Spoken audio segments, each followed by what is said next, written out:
Hello guys, welcome back to my channel earth mom Dehradun. मैं हूं ज्योति और वेलकम है आप सभी का मेरे चैनल में। चैनल में नए हैं तो प्लीज़ चैनल को सब्सक्राइब ज़रूर कीजिए। वीडियो पसंद आई तो लाइक भी करिए। कमेंट सेक्शन में कमेंट करके ज़रूर बताइए कि आप सबको मेरा वीडियो कैसा लगा।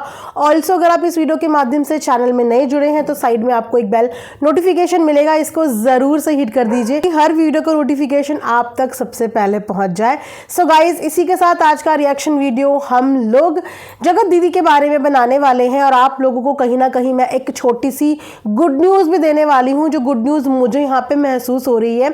आप में से ही काफ़ी लोगों ने मुझे रिकमेंड किया था कि दीदी एक बार जाके आप जगत दीदी की लाइव ज़रूर देख के आना। तो हाँ, आपके कहने पे मैंने उनका लाइव भी देखा और उनकी लाइव सुनने के बाद अब मुझे कहीं ना कहीं समझ में आ रहा है कि अचानक से भोपाली बहू और जगत दीदी का नाम कैसे बीच में आ गया।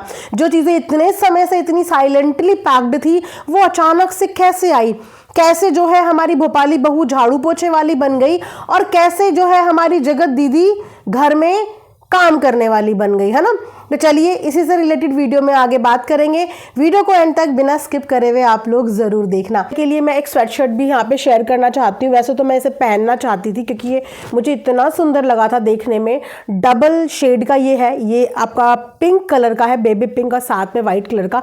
बहुत ही सॉफ्ट फैब्रिक है, पर ऐसा नहीं है गाइस कि गर्म ना हो, अंदर से भी काफ़ी वार्म है ये। लेकिन अनफॉर्चुनेटली ये साइज़ में छोटा आ गया, बट मुझे इतना पसंद आया है कि मैं इसे रिटर्न नहीं करूँगी। और जो मेरी सिस्टर है मैं ये उसको गिफ्ट कर दूँगी क्योंकि उसके साइज़ पे ये बिल्कुल परफेक्ट आने वाला है। तो अगर आपको भी ये स्वेटशर्ट चाहिए कमेंट सेक्शन में पिन कर दूंगी, आप जाके बाय कर सकते हैं क्योंकि रेट गाइस बहुत पॉकेट फ्रेंडली है। और अगर कमेंट सेक्शन में पिन नहीं आपको मिलता है तो एक बार मेरे चैनल का कम्युनिटी पोस्ट सेक्शन आप चेक कर लेना, वहाँ पे मैंने और भी प्रोडक्ट्स डाले हुए हैं तो वहाँ पे आपको डेफिनेटली इसके लिंक मिल जाएंगे। तो चलिए इसी के साथ वीडियो में हम लोग आगे बढ़ते हैं। आप सबकी रिकमेंडेशन पे मैंने जाके जगत दीदी का लाइव देखा और लाइव देखने के बाद मुझे महसूस हुआ कि ओ ये जो मिर्ची थी ये मिर्ची वहाँ से लगी थी। अब आप लोगों को मैं बताती हूँ कि जगत दीदी की लाइव में बेसिकली क्या हुआ। आप लोग जानते ही हैं कि इतनी सारी कंट्रोवर्सी के बीच पे जगत दीदी कभी अपना पक्ष लेके आई नहीं। ऐसा नहीं था कि उनको मौका नहीं दिया, ऐसा भी नहीं था कि उनको बोलने के लिए नहीं बोला। बहुत समय गुजर गया लेकिन उनके पक्ष के लिए सब इंतज़ार करते रह गए और वो अपना पक्ष नहीं लेके आ पाई। अब सीन और सिनेरियो देखने के बाद ये तो समझ में आ रहा है कि हर इंसान की कुछ ना कुछ मजबूरी होती है कि वो चुप रह जाता है। शायद उस वक्त पे उनको चुप रहना ज़्यादा बेस्ट ऑप्शन लगा रेदर देन कि वो अपना पक्ष रखें। अब उसके पीछे रीज़न देखो कुछ भी हो सकता है। मजबूरी इंसान को क्या से क्या करा देती है ये हम देख रहे हैं। मजबूरी इंसान को चुप करा देती है, मजबूरी इंसान के पास सब कुछ होते हुए भी चुप करा देती है। तो कभी कभी चुप्पी इंसान की मजबूरी भी होती है। ये नहीं होता कि कोई इंसान अगर खामोश है तो वो पूरा का पूरा 100% ही गलत होगा। लेकिन हाँ, उनको मौका दिया था, उनको इस चीज़ के लिए बोला गया था, पर उन्होंने कभी भी अपना पक्ष खुल करके सोशल मीडिया पे नहीं रखा और इससे कहीं ना कहीं उनका फ़ायदा भी हुआ। चुप रहने से उनका फ़ायदा भी हुआ कि जो इंसान चुप रह जाता है ना उसका पेशेंस वहाँ से दिख जाता है कि उसके अंदर कितना सहन शक्ति है। मतलब साल भर से एक इंसान ने सहन शक्ति का अपना प्रदर्शन किया, वहीं पे हाँ कुछ सवाल जिनके जवाब उसी के साथ जो है दफन हो गए। तो ये अच्छा भी हुआ उनका चुप रहना और ये गलत भी हुआ। साल भी निकल गया और अब नया साल आने वाला है और हर किसी को ज़िंदगी में आगे बढ़ने का हक है आप लोगों के हिसाब से, है ना। किसी एक को नहीं, जिंदगी में हर किसी को आगे बढ़ने का हक है। तो इसी उम्मीद से अब हम उसको भी नए सिरे से ही जज करेंगे, नए सिरे से ही देखेंगे। क्योंकि पास्ट में जो हुआ, जब दूसरा इंसान सीना तान के रिस्पेक्ट के साथ, इज्जत के साथ वापसी कर सकता है, खैर वापसी क्या, वो गया ही नहीं था कि वो वापसी करेंगे, तो दूसरा इंसान भी इज्जत के साथ, मान सम्मान के साथ वापसी कर सकता है। और ये मौका डेफिनेटली हम जगत दीदी को भी देंगे कि आप भी इज्जत के साथ, मान सम्मान के साथ डंके की चोट पे वापसी करो और आपको नए सिरे से ही देखा जाएगा। पिछली बातों को छोड़ के, दोनों की पिछली बातों को छोड़ के नए सिरे से ही हम अब देखना चाहते हैं। अब यहाँ पे मैं आपको बताती हूँ कि उस दिन की लाइव में क्या हुआ। हो सकता है कि आप में से बहुत सारे लोगों ने वो लाइव देखी नहीं होगी। तो उस लाइव के नीचे बराबर भोपाली बहू से रिलेटेड कमेंट आ रहे थे और वो कमेंट ये थे कि दीदी क्या आपने भोपाली बहू का शॉर्ट देखा? दीदी आपको पता है भोपाली बहू ने आपके लिए शॉर्ट बनाया क्या? दीदी आपने ये देखा? तो उस कमेंट पे जगत दीदी की नज़र भी गई। जब उनकी लाइव चल रही थी उस कमेंट पे जगत दीदी की नज़र भी गई। उन्होंने एक बहुत ही ब्यूटीफुल स्माइल के साथ, आप जाके वो वाला मोमेंट देखना, कुछ सेकंड्स का वो मोमेंट है लेकिन इतनी ब्यूटीफुल स्माइल है, उसके साथ उन्होंने बोला कि हाँ हम देखते हैं, नोटिस भी करते हैं, समझते भी हैं, लेकिन कभी कभी परिस्थितियाँ ऐसी हो जाती हैं कि हमारे हाथ में कुछ भी नहीं होता, हम कुछ नहीं कर सकते, चाहकर भी कुछ नहीं कर सकते। लेकिन हाँ, जो आप लोग बोल रहे हो वो मैंने भी देखा, मैंने भी महसूस किया। और ये बातें बोलते हुए उनके चेहरे पे ना एक स्माइल थी। तो मैंने बोला ऐसा कौन सा शॉट आया, ऐसी क्या बात सब्सक्राइबर कर रहे हैं? क्योंकि कभी कभी क्या अक्सर ऐसा होता है कि हमारी नज़र उस जगह पे नहीं पहुंच पाती जहां पे सब्सक्राइबर की नज़र पहुंच जाती है। फिर जाके मैंने भोपाली बहू के शॉर्ट्स चेकआउट करे, तब मुझे समझ में आया कि अभी थोड़े दिन पहले भोपाली बहू ने दोस्ती के ऊपर एक शॉर्ट डाला हुआ है, फ्रेंडशिप के ऊपर एक शॉर्ट डाला हुआ है जहाँ पे दोस्त को याद करते हुए बेसिकली वो सारी की सारी लिरिक्स है। और शॉर्ट के एंड में भोपाली बहू इमोशनल हो जाती है, उनकी आंखों में एंड में जो कहते हैं ना वो पानी आने लगता है। तो कहते हैं ना कि किसी को समझ में आए या ना आए, लेकिन जिसके लिए वो होता है उसको वो चीज़ें समझ में आती है। तो कहीं ना कहीं इनकी जो दोस्ती थी ना गाइज, वो बहुत अटूट दोस्ती थी। लेकिन कहते हैं कि अच्छे दोस्त भी नसीब वालों को मिलते हैं और अच्छी दोस्ती भी नसीब वालों की ही चल पाती है। और कल हमने एक बहुत बड़ा ज्ञान सीखा है कि चाहे आपका दोस्त कितना गलत हो, कितना सही हो, सच्ची दोस्ती यही होती है कि आप अपने दोस्त के साथ गलत में भी खड़े रहो, गलत में भी। तो मैं ये नहीं समझ पा रही हूँ कि आप लोग इस ज्ञान से वंचित कैसे रह गए, क्योंकि ज्ञान देने वाला इंसान तो आप ही के ग्रुप का था। आपने ये ज्ञान दोनों ने कैरी नहीं किया कि दोस्त चाहे कितना भी गलत हो, दोस्त चाहे कैसा भी हो, कितनी गलती कर रहे, लेकिन दोस्त के साथ खड़े रहना चाहिए। आप भी काश खड़े रहते एक दूसरे के साथ, ढाल बन के एक दूसरे की, तो आप दोनों की दोस्ती भी नहीं टूटती, है ना। मेरा फंडा थोड़ा सा इससे अलग है और मेरी डिस्क्रिप्शन अबाउट फ्रेंडशिप इससे थोड़ी सी अलग है। मैं यहाँ पे ज्ञानी लोगों की बात कर रही हूँ जो इस तरीके का ज्ञान दे रहे थे, ठीक है। तो इससे तो ये पता चलता है गाइस कि रास्ते अलग हो गए हैं, दूरियां ज़रूर बन गई है, लेकिन दिल से आप यादें कभी किसी की मिटा नहीं सकते। क्योंकि अगर आपने कुछ बुरे पल किसी के साथ बिताए होते हैं तो उससे ज़्यादा ब्यूटीफुल पल भी बिताए होते हैं, ब्यूटीफुल पल भी बिताए होते हैं। और एक्चुअली में ये इतना ब्यूटीफुल ग्रुप था, मैं तब इन लोगों की वीडियोस ना गाइस फॉलो नहीं करती थी बहुत ज़्यादा, लेकिन हाँ कभी जैसे कोई स्पेशल मोमेंट हो गया, किसी का एंगेजमेंट का आ गया, किसी का बेबी शावर का आ गया, ट्रेंडिंग में कोई वीडियो पहुंच गई, तो इन लोगों का ये लेडीज़ का ग्रुप देख के मुझे इतना अच्छा लगता था। मतलब क्योंकि ये एक ही ऐसा ग्रुप था जहाँ पे इतनी सारी लेडीज़ होती थी और फिर ये लोग एक साथ पार्टी में जाते थे, एक दूसरे के सुख दुख में रहते थे। तो मतलब बहुत ही अच्छा लगता था एज अ व्यूअर भी, हमें देख के एज अ व्यूअर भी। एंड आई एम श्योर कि जितने भी पुराने सब्सक्राइबर हैं, जो लोग इनका बॉन्ड सब फ्रेंड्स का पसंद करते थे, वो डेफिनेटली वो वाला टाइम याद करते होंगे, तो सोचते होंगे कि यार कितने अच्छे दिन थे। तो ये लोग तो और भी ज़्यादा सोचते होंगे कि वो हमारे क्या दिन थे, है ना।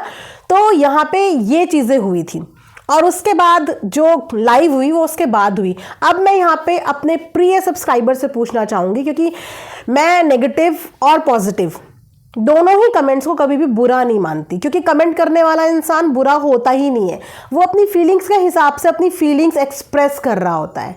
तो मैं उनको क्या बुरा बोलूं, क्योंकि एक प्यार में होता है और एक नफरत में होता है, और दोनों ही इमोशंस अपनी अपनी जगह इंसान के सही होते हैं, क्योंकि वो किसी एक के लिए अपनी लॉयल्टी दिखा रहा होता है। इसलिए मैं नाराज़ नहीं होती और इसीलिए मैं कभी भी किसी कमेंट का जवाब गंदे तरीके से देती ही नहीं, और बहुत हार्डली होता है कि मैं कभी किसी को ब्लॉक कर दूं।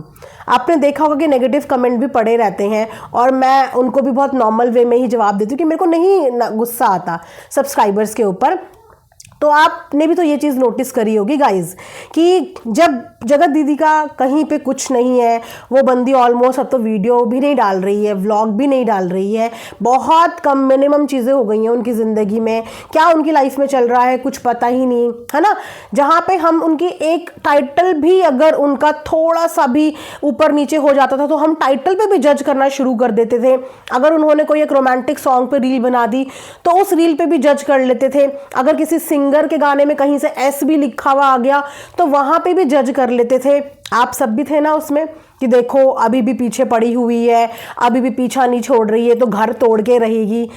आप सब भी थे उसमें, और उस वक्त पे आप इस तरीके की वीडियोस को बहुत एंजॉय करते थे, अप्रिशिएट करते थे कि हाँ ये सच में ही ऐसा कर रही है ना। लेकिन अब पिछले काफ़ी समय से वो ऐसा कुछ भी नहीं कर रही है, वो काफ़ी समय से कुछ कर ही नहीं रही है बेसिकली। वाईटी पे बैक कैमरा क्या ज़िंदगी चल रही है उसके बारे में हमें आइडिया नहीं, बट बेसिकली वाईटी पे कुछ नहीं कर रही है। तो क्या उनका नाम यूज़ करना सही था? क्या आप लोग इस चीज़ को अप्रिशिएट करते हो? और अगर यही चीज़ इसी तरीके से जगत दीदी बोल दे या भोपाली बहू बोल दे या XYZ कोई और व्लॉगर बोल दे जिनके साथ इनकी कंट्रोवर्सी हुई है, तो आप ही लोग सबसे पहले उनको जज करने जाएंगे। देखो देखो पोक कर दिया, देखो देखो पोक कर दिया। जाएंगे कि नहीं जाएंगे? जाएंगे ना, आप लोग जाएंगे ना कि देखो पोक कर दिया। तो क्या यहाँ पे अपनी वाइफ के सामने, अपनी सिस्टर के सामने 2 नाम लेने ज़रूरी थे? वो भी उनको काम वाली के साथ जोड़ा जा रहा है, फिर हंसा जा रहा है, फिर खिल्ली उड़ाई जा रही है। मतलब कि किस चीज़ की ज़रूरत थी? क्या इस चीज़ की ज़रूरत थी? ये एक पोकिंग स्टेटमेंट नहीं होता है तो फिर क्या होता है?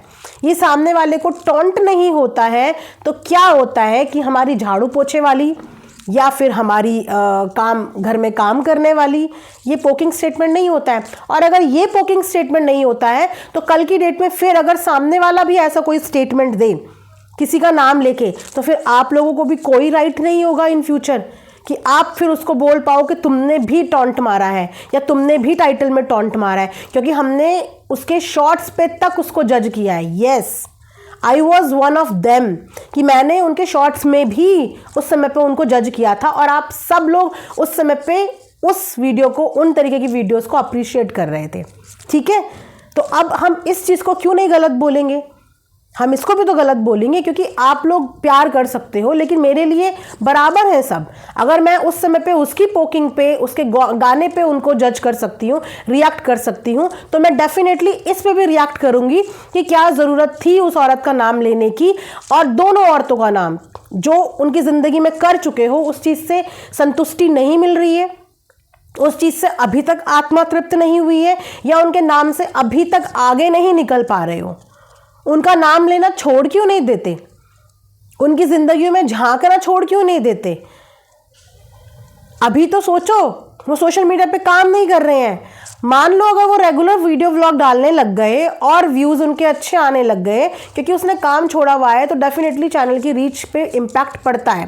प्लस जगत दीदी ने अपने चैनल से बहुत सारी वीडियोस भी पुरानी रिमूव करी हैं, उससे भी चैनल पे इम्पैक्ट पड़ता है। और शायद अब उसका वाईटी पे इतना काम करने का मन भी नहीं लगता है, कॉन्फिडेंस भी इंसान का लूज़ होता है, और कॉन्टेंट के लिए भी लिमिटेड कॉन्टेंट होता है। बाहर कहीं जाती नहीं, कॉन्फिडेंस डेवलप करने के लिए एक औरत को बहुत मेहनत लगती है ना, बहुत मेहनत। भले ही वो सोशल मीडिया पे दिखाए कि नहीं मैं बिल्कुल नॉर्मल हूँ, मैं बिल्कुल फाइट कर रही हूँ, मैं बिल्कुल ठीक हो गई हूँ, लेकिन नहीं, उसको अपनी डेली लाइफ में, अपनी बैक कैमरा लाइफ में बहुत कुछ फेस करना पड़ता है, जो कॉन्फिडेंस शायद वो अपनी व्लॉगिंग में अभी डेवलप ही नहीं कर पा रही है, जिसके लिए उसको वक्त लग रहा है। लेकिन इस तरीके के टॉन्ट को, सॉरी, मैं बिल्कुल भी अप्रिशिएट नहीं करती। जस्ट बिकॉज वो लाइव जब मैंने देखी तो मैं कनेक्ट कर पाई हूँ कि शायद सामने वाले को ऐसा फील होने लगा कि दोनों की कहीं वापस से फ्रेंडशिप तो नहीं हो रही है, ये दोनों तो एक दूसरे के लिए शॉर्ट्स भी डालने लग गए हैं, शॉर्ट्स डालने लग गए हैं, कहीं ऐसा तो नहीं कि फ्रेंडशिप हो जाए। तो भाई बिल्कुल फ्रेंडशिप होनी चाहिए। अगर एक इंसान के दोस्त बन सकते हैं, वो दोस्ती कर सकता है, वो दोस्ती में ये भाषण दे सकता है, तो उसके भी तो दोस्त बनने चाहिए। उसके दोस्तों को भी बीती बातें भुला के वापस से चीज़ें शुरू करनी चाहिए।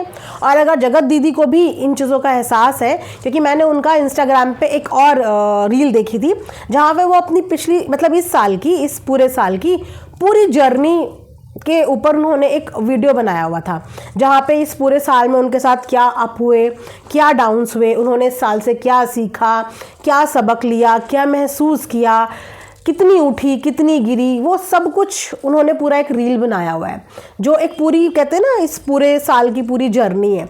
तो अगर आपने अपनी जर्नी से इस पूरे साल में इतना कुछ सीखा है तो डेफिनेटली आपने ये भी रियलाइज़ किया होगा कि आपसे पिछले साल और इस जाने वाले साल या जो भी आपकी लाइफ में पीछे चला गया, वहाँ पे आपने गलतियाँ क्या क्या करी हैं। अगर आपने अपनी गलती महसूस कर ली है तो उन गलतियों को, जो आपको सच में प्यार करते थे, जो आपके एक्चुअल वेल विशर थे, जो आपकी ज़िंदगी में आपका अच्छा करने के लिए आए हुए थे, आपके पास अभी भी मौका है कि नए साल में सारी चीज़ों को पीछे करके अपने उन रिश्तों को वापस से पाने की एक कोशिश आप कर सकते हो। क्योंकि अगर आपके दोस्त आपकी याद में शॉर्ट्स या रील में आपको याद कर रहे हैं तो कहीं ना कहीं उनके दिल में आज भी आपके लिए एक सॉफ्ट कॉर्नर है। अगर सरिता जेठू जी अपने घर में आपके फैमिली मेंबर्स को बुला रहे हैं तो उनके दिल में भी कहीं ना कहीं आपके लिए सॉफ्ट कॉर्नर तो था। आपके दोस्तों के दिल में आज भी आपके लिए सॉफ्ट कॉर्नर है। तो अगर आपसे जाने अनजाने जो गलतियां हुई हैं आप उनको रियलाइज़ कर पा रहे हो तो आप भी अपने दोस्तों के साथ आने वाले साल में बीती सारी बातें भुला के नए सिरे से अपनी ज़िंदगी उनके साथ शुरू कर सकते हो। और मुझे लगता है कि जो रिश्ता सच्चाई के बलबूते पे शुरू होता है, सच के साथ शुरू होता है, बिल्कुल कहते हैं ना प्योरिटी के साथ शुरू होता है, वो रिश्ता ज़्यादा अच्छे से डेवलप होता है। क्योंकि जहाँ तक जगत दीदी की जर्नी मैंने देखी है और जहाँ तक मुझे पता है, इनकी जर्नी में इनके लाइफ के पहले और दूसरे दोस्त ही यही थे, एक सरिता जी, एक नीतू। यही इनकी लाइफ के पहले वो लेडीज़ थी और एक वो गुप्ता दीदी, जैसिका दीदी। तो इनकी लाइफ में लेडीज़ ही इनकी सबसे ज़्यादा क्लोज़ फ्रेंड्स थी। उसके बाद पता नहीं इनकी लाइफ में क्या हुआ, क्या नहीं हुआ, क्या चीज़ें इनके सर पे चढ़ने लगी कि चीज़ें जो है धीरे धीरे गड़बड़ हो गई। लेकिन आपकी दोस्ती शुरू इन्हीं लेडीज़ के साथ हुई थी। तो गलती के बाद मौका हर एक इंसान को मिलता है ना।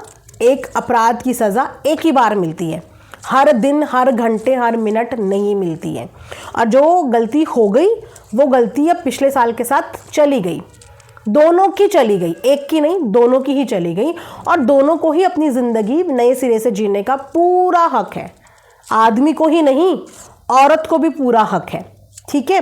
और उसके बाद आदमी से सिर्फ इस बात की आप लोग रिक्वेस्ट कर लेना, है ना, आप लोग रिक्वेस्ट कर लेना कि मत उनके नाम लो, मत उनको पोक करो, मत उनकी ज़िंदगी में अपनी नज़र दोबारा से डालो, अपनी ज़िंदगी में डालो, अपनी वाइफ में, अपनी फैमिली में, अपने काम में। दुनिया में और भी बहुत सारे नाम हैं, ऐसे तो कोई ना कोई नाम जगत दीदी की फैमिली में भी इनके जैसा होगा, इनकी बीवी के जैसा होगा। उसने अगर ले दिया कभी, अगर उसने कभी ले दिया तो आप लोग उसे बख्श दोगे? नहीं बख्शोगे ना। तो इनको भी इस चीज़ के लिए आप लोग ज़रूर बोलिए कि उसका नाम मत लो, कंट्रोवर्सी क्रिएट करने की कोशिश मत करो, नए साल में नई कंट्रोवर्सी क्रिएट करने की कोशिश मत करो। उनको उनकी ज़िंदगी जीने दो, सबको उनकी ज़िंदगी जीने दो, अपनी भी जियो और उनको भी उनकी ज़िंदगी जीने दो। ये चीज़ें अच्छी नहीं लग रही हैं, बहुत बुरी लग रही हैं कि जो लेडीज़ तुम्हें कुछ बोल नहीं रही हैं, अपना अपना काम कर रही हैं, जिक्र भी नहीं कर रही हैं, आप उन लेडीज़ को काम वाली के साथ रिलेट कर रहे हो और फैमिली जो है हंस रही है। सीरियसली मुझे ये चीज़ अच्छी नहीं लगी। और बीइंग अ न्यूट्रल रिएक्शनिस्ट, मैंने उस वक्त पे जगत दीदी की भी इन चीज़ों को पॉइंट आउट किया था, वो बिल्कुल ट्रैक पे आ गई, तो मैं इनकी चीज़ों को भी डेफिनेटली पॉइंट आउट करके इस चीज़ के लिए भी रिएक्ट करूँगी जो मुझे अच्छा नहीं लगा। सो गाइज, इसी के साथ ये वाला रिएक्शन वीडियो मैं यहाँ पे एंड करती हूँ। आई होप कि आप लोगों को पसंद आया होगा। प्लीज़ कमेंट सेक्शन में कमेंट्स ड्रॉप करना। मिलेंगे नेक्स्ट वीडियो में। अपना ढेर सारा ध्यान रखिए। Thanks for watching earth mom Dehradun. Bye bye, take care, love you all.